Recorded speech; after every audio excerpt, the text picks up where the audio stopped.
G'day guys, my name's Nick and I'm a sad and lonely middle-aged man trying to recapture his youth by purchasing a naked sports motorcycle.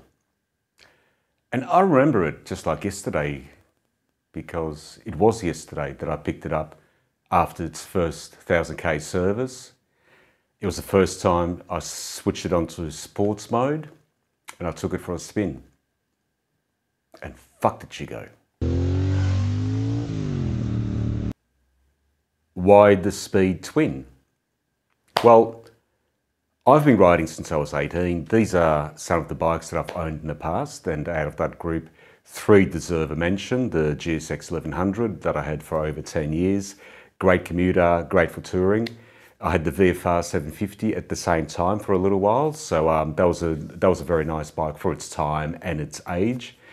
And the Fireblade, which there's a lot to be said about the Fireblade. I mean, a motorcycle that can theoretically do 180 kilometers in first gear with an aggressive riding position is intrinsically evil. It's a sports motorcycle. It's a racetrack motorcycle, not a street bike. And with that bike, I always was trying to get up to that comfortable speed, which happens to be a lot above the legal speed limit. So that cost me a lot of money, a lot of the demerit points. I got rid of that bike.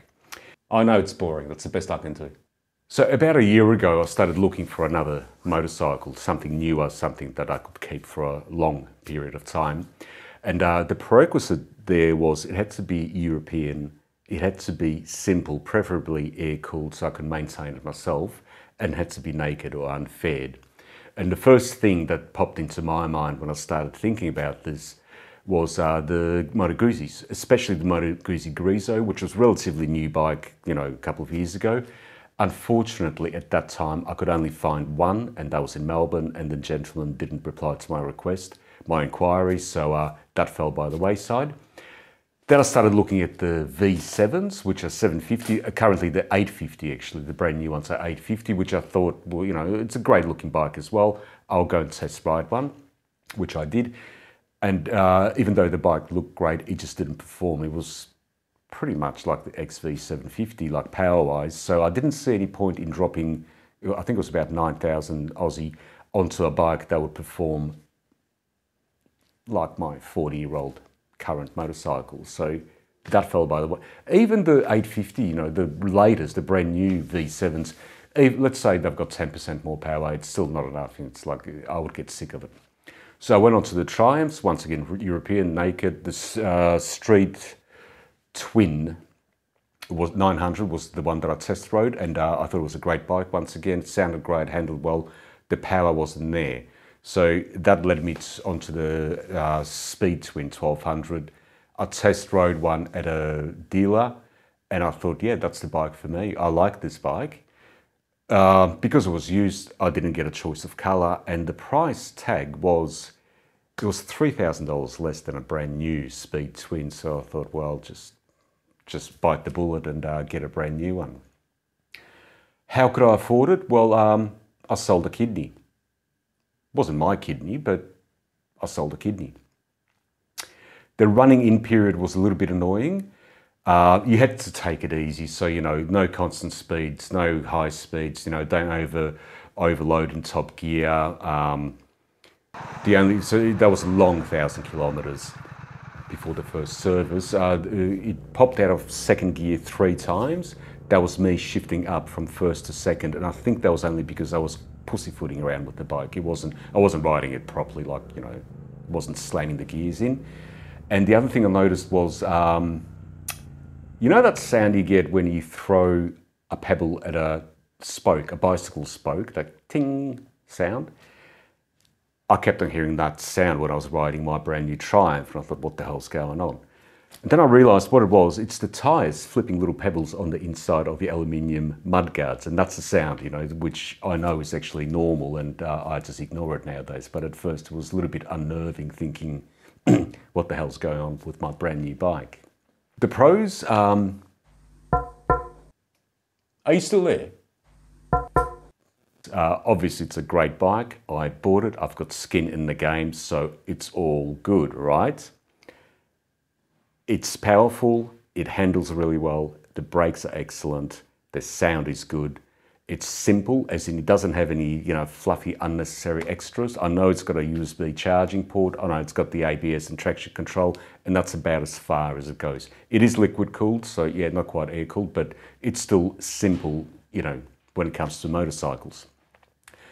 When it comes to the cons, with the cons, once again, I can't find many cons, but the ones that I have seen or read about or viewed content about was the rear shocks. People tend to complain about the rear shocks.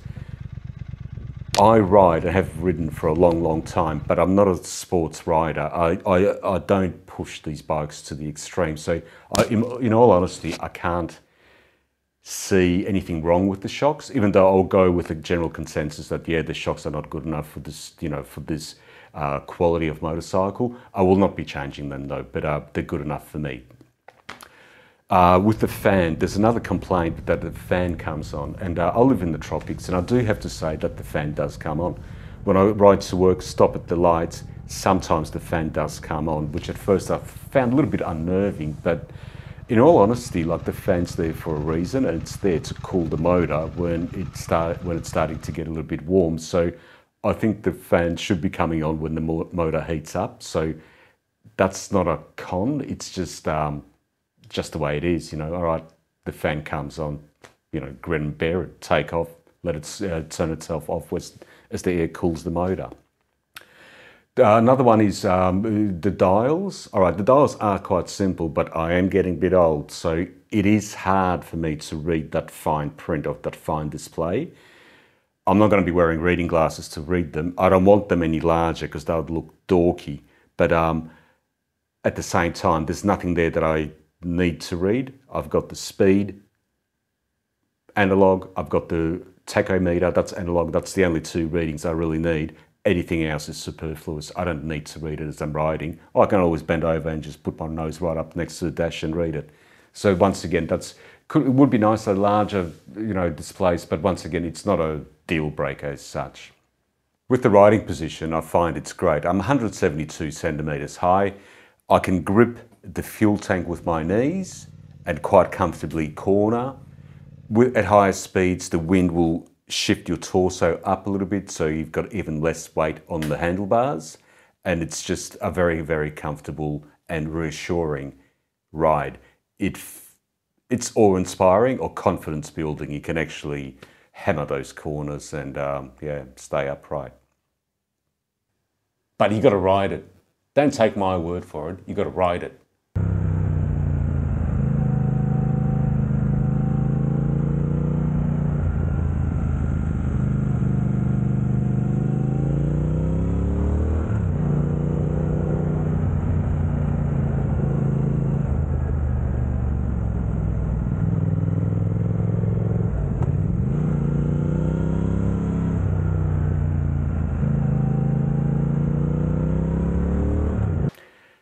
So, am I going to be a brand loyal freak like them Harley riders? Absolutely not. Just because my son's middle name will be Triumph, we both agreed on that. He's going to be a leader, achiever, a leader of men, hence the name. I will never stand so low as to worship a motorcycle brand. Hello, are you there? You there? Are you there?